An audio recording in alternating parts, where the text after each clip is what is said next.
My mother passed away in March, and we chose Hospice of Acadiana because Hospice of Acadiana offers grief counseling, and I knew Reed had such a close relationship with his grandmother. I felt it important for him to talk to a grief counselor after she passed away. And then the month prior to that, he also lost his uncle. I lost my brother. So I felt it was important for us to reach out, you know, to people, especially not just any counselor, but for counselors that specifically deal with grief. It was even more important for us to reach out to Alyssa because of COVID-19.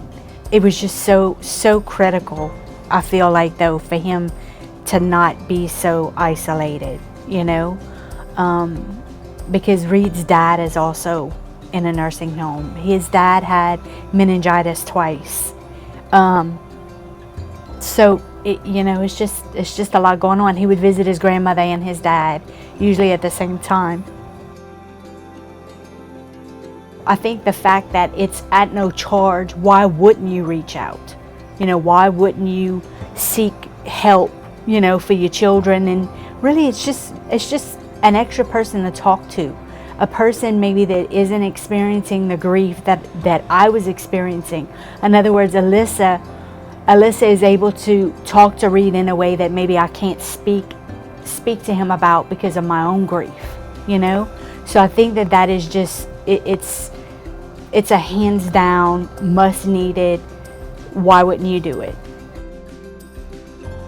Had I dealing with just boredom and forget what other word I use, loneliness, you know, of not being able, when you're in quarantine, obviously not being able to visit with your friends. I felt that I was kind of lonely and I had no one to talk to, and the support of my friends was basically gone since COVID-19. So, I mean, I just had to reach out to someone to get through these times.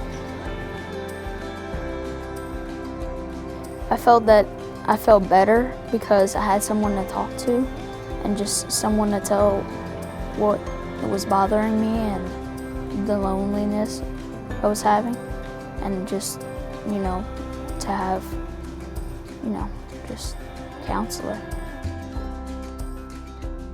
Had I just asked Reed, do you want to talk to a counselor? He probably would have told me no.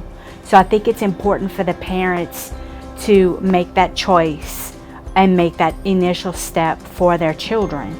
It is very heartwarming to me to be able to actually meet face to face and be able to hear how our experience went for them over the phone, knowing that it was complicated and knowing that we, as counselors, we already, you know, question at times if we reach people or if they reach us in the process, and it was nice to hear how this experience went on their end.